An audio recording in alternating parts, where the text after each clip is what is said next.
Hi everybody, Brian David Marshall here at the Tournament Center in Washington, D.C. at Pro Tour Fate Reforged. I'm here with Pro Tour Khans of Tarkir champion. Have you gotten tired of hearing that yet? Oh, absolutely not. Ari Lax. And Ari, I've got some bad news for you. We snuck into your room and we peeked at your diary. You're an open book? Yeah. Okay. So what we've done is we've been in contact with Ari throughout his playtesting process for this Pro Tour. We said, look, just every couple of days, imagine the Pro Tour is going to start in 5 minutes. Give us the deck that's in your box. Tell us what you would play right now if you had to. Sometimes it changed a couple times in a day. And sometimes it changed an entire deck. Sometimes it changed a couple cards. Tell us where you started out and what the first deck, once the bannings and restricted lists are announced, that you're going to play. We can take a look at it right now. So the first thing I saw was that they banned the cards that beat Abzan. So that meant I wanted to play a deck that I felt beat Abzan. And this was the immediate start. It had won the previous Grand Prix before the bannings in Japan. And I kind of looked at the list from there, looked at the list from Magic Online, and made this sort of amalgam list that I wanted to start at. You can see the main sort of flex slots. You've got some Searing Bloods in the main, Lightning Helix, Grim Lavamancer, the ley lines in the sideboard from the Grand Prix winning list. Okay, let's take a look. There's a notable admission from the main build. You said Searing Blaze was a card that you saw in a lot of the decks previous, but you actually didn't want to start it. I felt uncomfortable with the thought of top decking Searing Blaze towards the end game, where Searing Blood, if it takes out the guy, it's always going to deal 3. This card, I felt like the positioning of the landfall was a little awkward, and having to think about that over the course of your games, and potentially cut yourself off of different outs in order to make sure that this card remains a 3 damage live draw. I was not a huge fan of that. And the burn decks tend to run a little land light also, I guess. Is that a factor there? Yeah, 20. I think some of my teammates tested down to 19 even, so. Okay, but this is where you start. You start playtesting, and where do we go from here? A couple days later, about 3 days later, well, now suddenly you're thinking about a loam deck.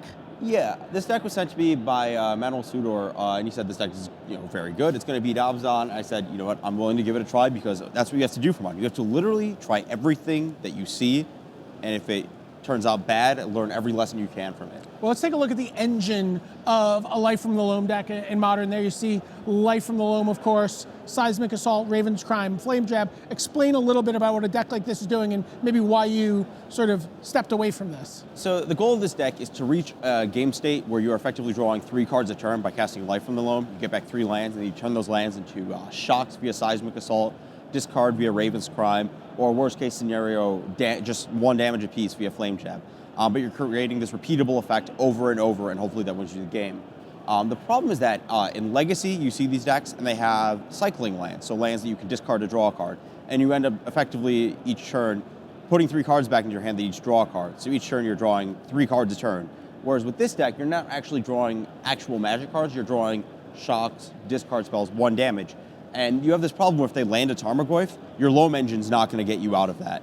There's nothing you can do in the format. If there was a land that actually could get back that was worth a spell, like a Maze of Ith style effect, but they just haven't really printed those in a while for some crazy reason.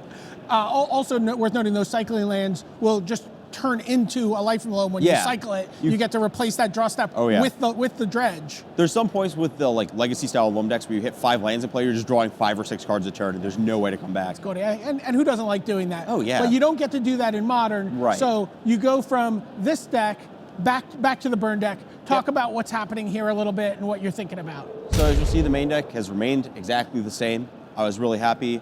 The Abzan matchup looked close but ahead, which is good enough for me if my deck's going to beat the rest of the decks, because Eidolon the Great River was real silly against everything else. But I took the sideboard, and I decided I did not want to play Leyline of Sanctity. I didn't want it against Abzan. There wasn't really a combo deck I wanted it against. It puts me down a card. These are all things I don't want with Burn. I want all my cards to actually interact with the game state. So I cut them and started tinkering around with some other sideboard slots. You'll see Slagstorm to beat Zoo. You'll see the Searing Blazes in the board. Those are specifically so you can board in an additional removal against Wild Nacatl, because the 3 instead of 2 with Searing Blood matters there. Sure. Flames the Bloodhound has more ways to prevent life gain. Just a bunch of different things. And at this point, you're thinking about problem cards that maybe the other decks are going to have against you. And these are some of the notable cards that you said were on your mind at this point. Core Firewalker, Spellskite, Leyline of Sanctity. Yeah, so if you're playing a very linear strategy like this, there are probably going to be hate cards that beat you, And a lot of the sideboarding with these decks is finding the best ways to beat your opponent's hate cards. Like, sometimes it's them not drawing them, but with these cards, you actually have answers. So Core Firewalker, protection from red is a big problem because you can't attack into it. And the life gain is obviously a huge problem because every spell you cast is down a life. And often they have red spells, so you gain them back life too. Dragon's Claw is a similar effect, but a little more beatable because you can actually keep attacking your creatures into it. Spellskite has just historically been an issue for burn decks.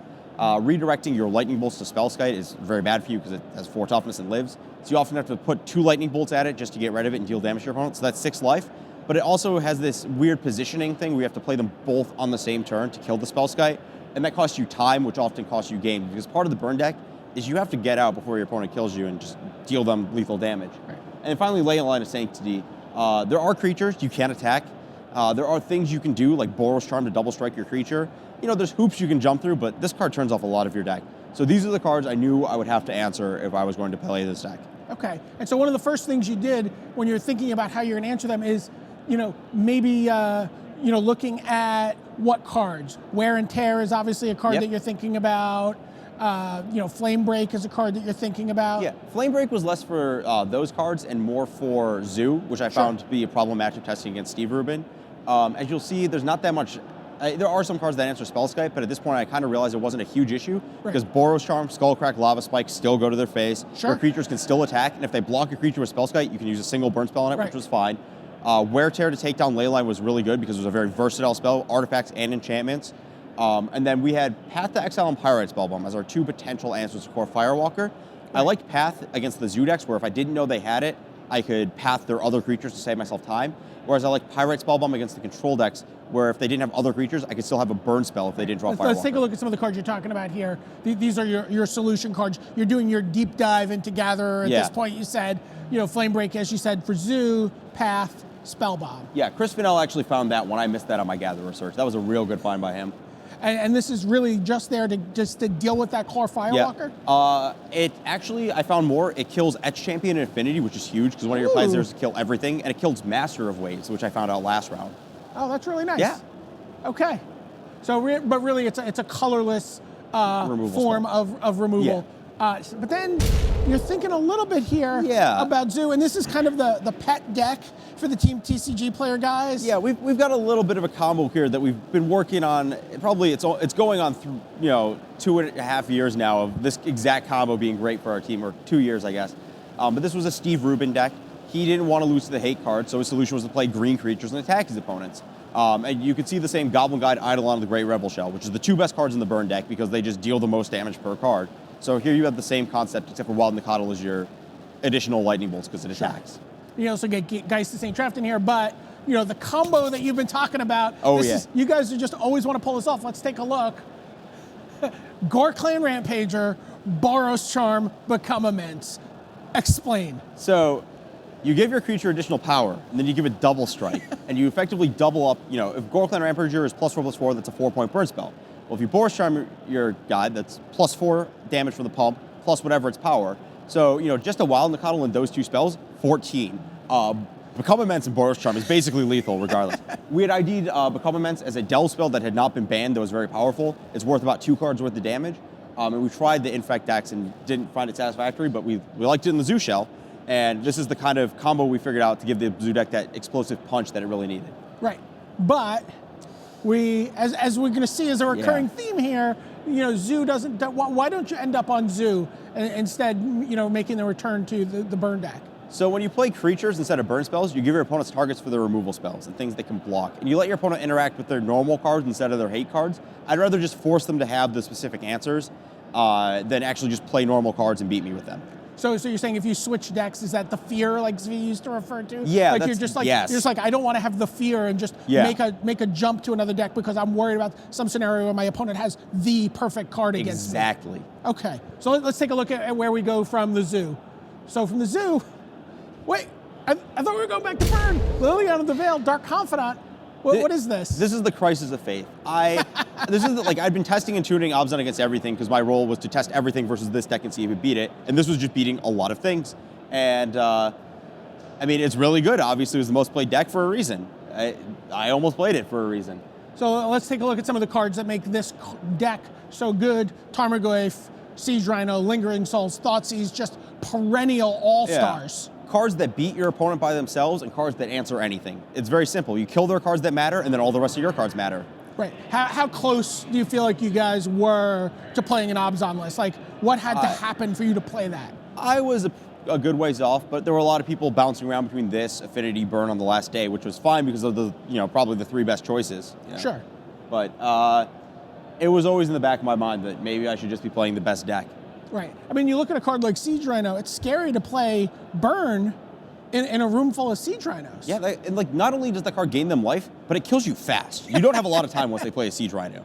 Right. And it's almost like it duresses a burn spell you've already played. Yeah, it's real scary. Okay, but let's take a look. You decided you could beat him. You're back on the red deck. The burn deck. You've stayed pretty close, and now it's all sideboard cards, right? You guys said this is where you were really just kind of moving things around. Yep. Tell us what's happening here. Okay, Flames is your additional prevent life gain spell against Obzon if they're boarding in Timely Reinforcements or Obstinate Baloth.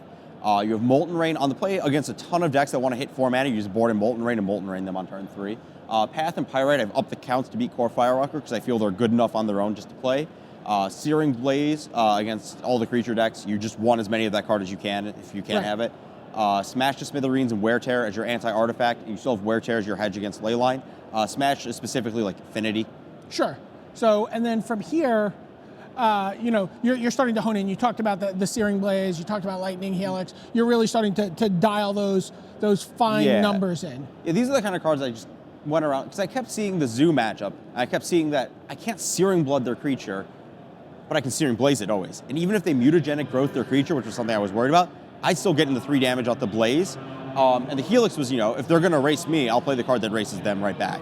Okay, and then from here, there's another, this is later that day. Yeah. Glare of Heresy becomes one of your go-to sideboard cards. Right. And again, I think we're going to see a little bit of condensation down here where you have 5 cards in that bottom slot. But talk about Glare of Heresy here. So when we take a look at that card can kill Leyline of Sanctity and Core Firewalker. And I wanted to be able to merge the slots so that I could save sideboard space. Okay. So let's move on. We'll keep going. There you see the Glare of Heresy. You're also at 59 cards at this point. Yeah. There's like one card maybe in the 75 that you're not sure about. So I had the Lightning Helix slot. I didn't really like the fact that I'd have to get white mana in more games. So I tried to Flames of the Bloodhaven. It was bad because it cost 3 mana in game 1. So I cut that completely from the list. I just couldn't figure out what the burn spell was. So I was waffling a lot on that last slot. Okay, so let's keep going here. And we're going to be onto your deck. This is the actual deck now. It's day of the Pro Tour, and Goblin Guide, Monastery Swiftspear, Eidolon of the Great Revel, Grim Lavamancer. Yep. What is the appeal of playing a deck that's going to start with these 4 creatures? The first 4 are repeatable damage sources. They're basically assured to deal, 2 to 3 damage against your opponent, which is great, and they can easily deal up to 6, which is absurd.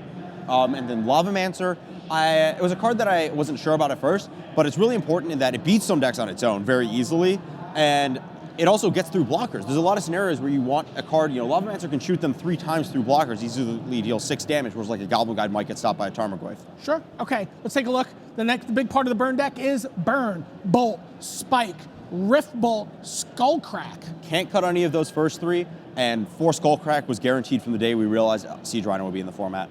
Okay, and then what do you add to that? More Burn, 1 Lightning Helix, 2 Searing Blaze, 4 Boros Charm, and 3 Shard Volley. You guys really just went as far as you could with the burn spells. I wish I could play a 4th Shard Volley because 1 mana, 1 damage burn spells is great, but multiple Shard Volleys sometimes messes up your sequencing because you lose the lands that you need to untap with.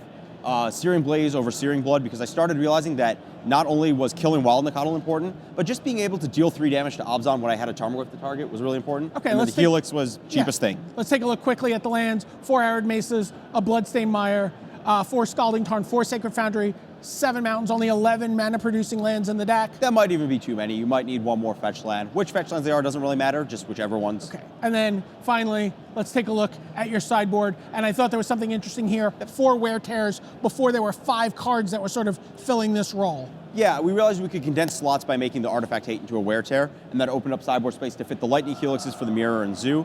I wanted Dragon's Claw for a bit, but figured Lightning Helix against a lot of random things. I've been boarding it in against junk just to buy myself time. It's just a card that is good that can make my deck switch around if I need to. And cutting the affinity didn't really matter because I can actually kill a creature with Helix anyways. All right. Ari Lax, thank you so much for walking us through your playtesting process, letting us take a look at your deck diary. We're going to let you get back out on the floor as you hunt down some pro points. The Player of the Year title is in your grasp here. Boy. So for Brian David Marshall, this is Ari Lax signing off from the Tournament Center.